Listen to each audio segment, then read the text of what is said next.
বিভিন্ন মহল বিভিন্নভাবে divide and রুলের মাধ্যমে বিডিআর এবং সেনা একটা বিভক্তি সৃষ্টি করে কেউ কেউ দায়িত্বশীল জায়গা থেকে এটাকে একটু অন্যভাবে দেখতে চেয়েছে।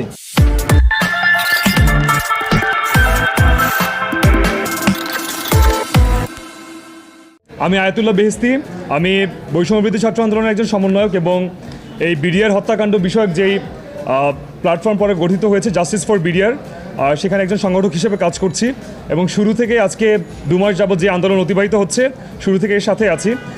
আমার বিষয় থেকে, আমার জায়গা থেকে আমি একটি বিষয়ে সুস্পষ্টভাবে জানিয়ে দিতে চাচ্ছি, বিভিন্ন মহল বিভিন্নভাবে ডিভাইড অ্যান্ড রুলের মাধ্যমে বিডিআর এবং সেনা একটা বিভক্তি সৃষ্টি করে এই আন্দোলন যাতে ঠিকভাবে সফল না হতে পারে এবং একই সাথে সুস্পষ্ট বিচার যাতে না হতে পারে এবং তদন্ত কমিটিকে বিভিন্নভাবে প্রভাবিত করার চেষ্টা করে থাকতে পারে।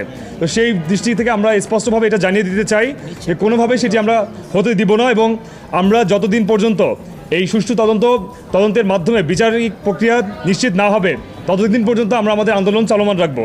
এবং একই সাথে এটিও বলতে চাচ্ছি, আপনারা জানেন যে বিচারিক প্রক্রিয়ায় পূর্ববর্তী সময়ে যে ধরনের বিচার সংঘটিত হয়েছিল সেখানে আমরা স্পষ্টভাবে আমাদের জায়গা থেকে একটি সন্দেহ প্রকাশ করেছি এবং যার নিমিত্তে পরবর্তী সময়ে স্বাধীন তদন্ত কমিশন গঠন করা হয়েছে।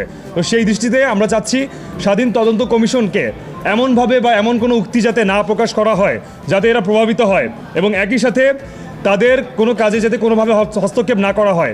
এই বিডিআর রিলেটেড ইস্যুতে সম্পূর্ণভাবে কার্যপরিধির মধ্যে স্বাধীন তদন্ত কমিশনের কার্যপরিধির মধ্যে সম্পূর্ণ বিষয়গুলোকে নিয়ে এসে যাতে পর্যালোচনা করা হয় সেদিকে স্পষ্টভাবে নজরদারি করতে হবে এবং আমরা স্বরাষ্ট্র উপদেষ্টা বরাবর একটি লিখিত একটি স্মারকলিপি প্রদান করেছি এবং সেখানে এই বিষয়গুলো আমরা স্পষ্টভাবে উল্লেখ করেছি।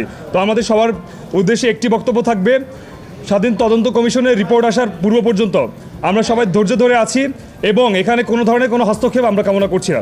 বিডিআর হত্যাকাণ্ড যে ইস্যুটা, এটা বাংলাদেশের সার্বভৌমত্বের জন্য একটা হুমকি স্বরূপ এবং এই যে হত্যাকাণ্ডটা এটা বাংলাদেশের মানুষ মনে করে এটা বাংলাদেশের সার্বভৌমত্বের জন্য সবচেয়ে বড় হুমকি ছিল। এবং তার পরবর্তীতে বিগত 15 বছর যে ফ্যাসিস্টের যেই শাসন দেখেছেন, যে শোষণ দেখেছেন এবং যে তাবেদারি দেখছেন, সেটা আসলে এই বিডিআর হত্যাকাণ্ডের পরবর্তী প্লট। তো এই জায়গা থেকে আমরা বলতে চাই যে এটা সারা বাংলাদেশের মানুষেরই একটি চাওয়া যে এটার আসলে সঠিক তদন্তের মাধ্যমে সঠিক তথ্যই প্রকাশ হোক।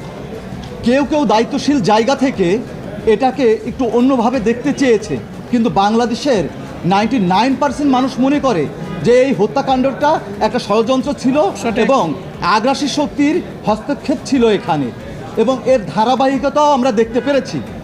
এখানে সেনা সদস্য বা বিডিআর বলে এটাকে আলাদা করে দেওয়ার কোনো সুযোগই নেই। আমরা যেটা খেয়াল করেছি যে এটাই বাস্তব যে বিডিআর এখানে যারা সেনা থেকে রিক্রুট হয়েছিল তারা বিডিআর অফিসার ছিল।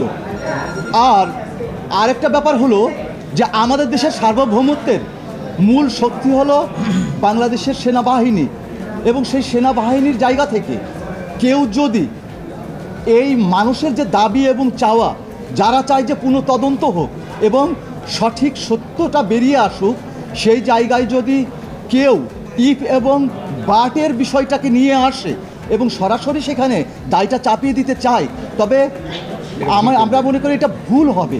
কারণ আপনাকে মানুষ বিশ্বাস করতে চায়, বিগত দিনের যেই ময়লা আপনার গায়ে লেগে আছে সেইগুলো কিন্তু মানুষ ভুলে যেতে বসেছিল। আমাদের মানুষকে ভুলে যেতে হবে একমাত্র বাংলাদেশের স্বার্থে।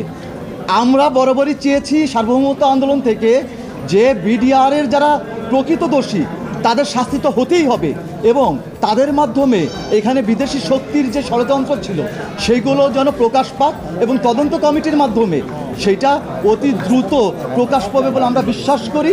ধন্যবাদ।